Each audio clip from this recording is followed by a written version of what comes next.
Voici les risques que représente le fait de trop nettoyer votre maison. En plus de nuire à l'environnement, l'abus de produits chimiques pour le nettoyage de la maison peut finir par être dangereux pour notre santé car nous inhalons des composés. Il est vrai qu'avoir sa maison propre et rangée est le rêve de toute femme au foyer. Cependant, bien souvent le ménage devient une obsession et peut entraîner des problèmes de santé. D'autre part, il faut faire très attention avec les produits que nous utilisons car une bonne partie d'entre eux sont toxiques et nocifs. Prenez connaissance dans cet article des risques de trop nettoyer. Quand le ménage devient une obsession, on dit souvent que tous les excès sont mauvais. Cela vaut également lorsque nous pensons faire quelque chose de bien en soi et pour ceux qui nous entourent. Dans le cas du ménage du foyer, de nombreuses personnes font de cette tâche une obsession maladive. Lorsqu'une personne insiste à nettoyer de manière persistante et nerveuse, change d'humeur ou d'état d'esprit si elle voit un objet qui n'est pas à sa place ou qui peut repasser au même endroit pendant des heures, c'est qu'elle souffre d'une pathologie. Ce type de comportement fait de la personne une maniaque du ménage et n'est pas capable de contrôler ses actions. L'idée de l'ordre et du ménage sont les seules choses qui lui viennent à l'esprit. On parle également du fait que l'individu souffre d'un trouble obsessif-compulsif, TOC, pour ses sigles, qui se caractérise par une obsession irrationnelle et une contrainte à faire certaines activités ou tâches. En ce qui concerne le ménage, cela peut être dû à une trop grande inquiétude à tomber malade ou à se faire contaminer. C'est pourquoi le nettoyage de certains espaces ou surfaces, comme le plan de travail de la cuisine ou la table à manger, ainsi que le lavabo deviennent des échappatoires pour calmer l'angoisse et l'anxiété.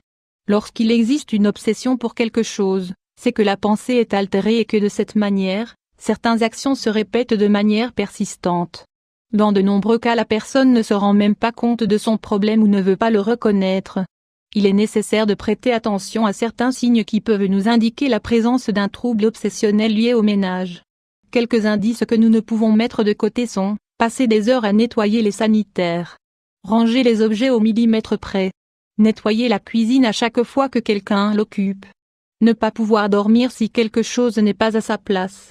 Cela ne signifie pas que si l'on passe un jour du week-end à nettoyer à fond notre maison nous ayons un problème.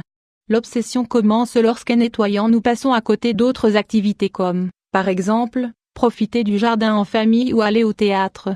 L'utilisation excessive de produits ménagers est dangereuse. Sans arriver à l'extrême d'être obsédé par le ménage, nous pouvons parler d'un autre problème habituel dans les foyers actuels, l'utilisation de certains produits ménagers qui affectent notre santé et celle de notre famille. Lorsqu'on utilise le mot pollution, on pense tout de suite à un endroit plein de poubelles ou à la fumée qui s'échappe des usines. Mais chez nous, nous pouvons aussi nuire à l'environnement avec nos habitudes quotidiennes de ménage. Dans une maison, nous avons entre 3 et 5 litres de matériaux toxiques sous la forme de nettoyants ménagers et de fertilisants pour les plantes. Les produits ménagers les plus utilisés, le détergent, la javel, etc., provoquent plusieurs effets nocifs comme problèmes respiratoires, troubles du système endocrinien, irritation oculaire.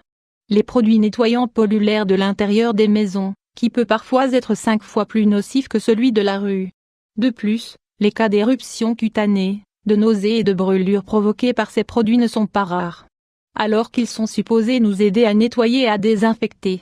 Lorsqu'ils entrent en contact avec la peau et les poumons, les produits ménagers engendrent des dommages comme par exemple des allergies ou des intoxications.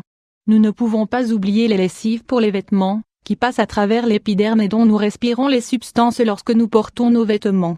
Le détergent que nous utilisons pour faire la vaisselle contient une substance appelée dioxane qui est le principal polluant des eaux souterraines. Sa toxicité est très élevée et ne se dégrade pas si facilement que d'autres composants. L'eau de javel et ses effets sur la santé. La javel est considérée comme le nettoyant le plus puissant qui existe, mais elle n'est absolument pas inoffensive.